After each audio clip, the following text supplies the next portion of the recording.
Hello दोस्तों, हमारे learn forever channel में आप सभी का स्वागत है।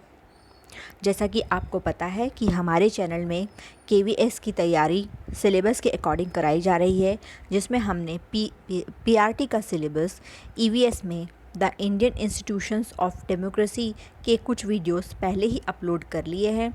तो दोस्तों, आप उन वीडियोस को जाकर देख सकते हैं।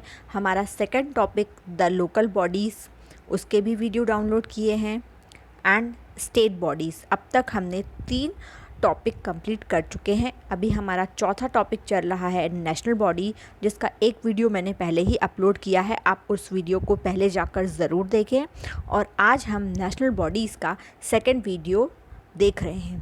तो चलिए दोस्तों, प्रश्नों के माध्यम से आज हम हमारे नेशनल बॉडीज़ के अंतर्गत प्रधानमंत्री और उसकी मंत्रिपरिषद से संबंधित कुछ महत्वपूर्ण अनुच्छेद और प्रश्न देखते हैं।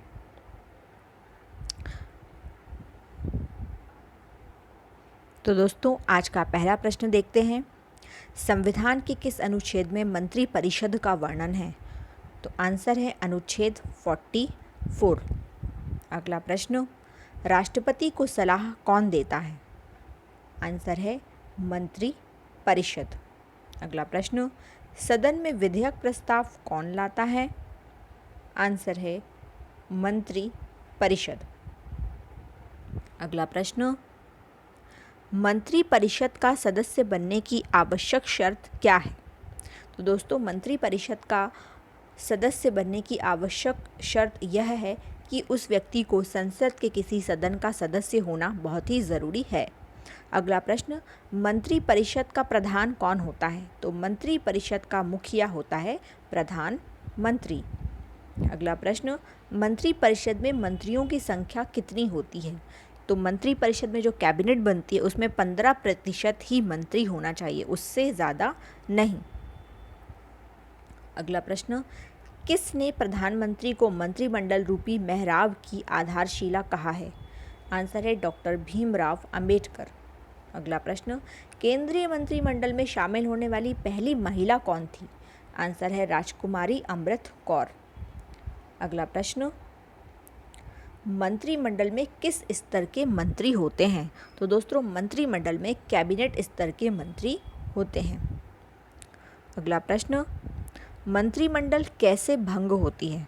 तो दोस्तों, मंत्रिमंडल भंग होने के लिए बहुत ही ज़रूरी है कि प्रधानमंत्री यदि अपना इस्तीफ़ा दे दे या वह अपना बहुमत खो दे, तो इस दोनों ही स्थितियों में जो है कि मंत्रिमंडल पूरी तरह से भंग हो जाती है। प्रधानमंत्री के इस्तीफ़ा देने के साथ ही सभी के सभी मंत्रियों का भी इस्तीफ़ा अपने आप ही मंजूर हो जाता है। तो इस तरह से मंत्रिमंडल भंग हो जाती है। सभा पटल पर सरकार की नीतियों की घोषणा कौन करता है? आंसर है प्रधानमंत्री। अगला प्रश्न, एक कार्यकाल में सबसे कम समय तक प्रधानमंत्री कौन रहे हैं?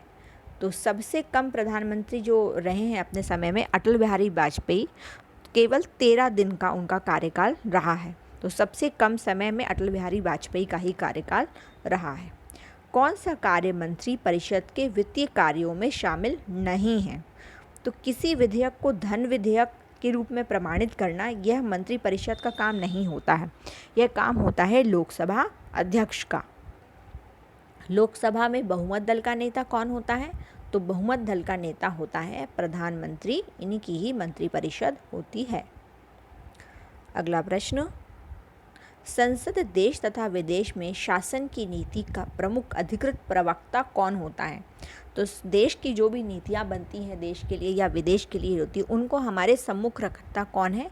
प्रधानमंत्री। लेकिन इन नीतियों की या जो भी डील्स होती हैं उन पर हस्ताक्षर तो राष्ट्रपति के होते हैं, लेकिन इनको देश के सम्मुख रखने का कार्य जो होता है वह प्रधानमंत्री का होता है। मंत्रिमंडल की बैठकों का सभापतित्व कौन करता है? तो मंत्रिमंडल की बैठकों का सभापतित्व प्रधानमंत्री करते हैं। संघ की कार्यपालिका की शक्ति किस में निहित होती है? तो संघ की कार्यपालिका की शक्ति जो होती है वह राष्ट्रपति में निहित होती है। तो दोस्तों, ये थे हमारे आज के कुछ मंत्रिमंडल से संबंधित प्रश्न और कुछ अनुच्छेद। और अब हम अगले वीडियोस में अपनी नई सीरीज़ स्टार्ट करेंगे एक नए टॉपिक के साथ। तब तक के लिए धन्यवाद दोस्तों।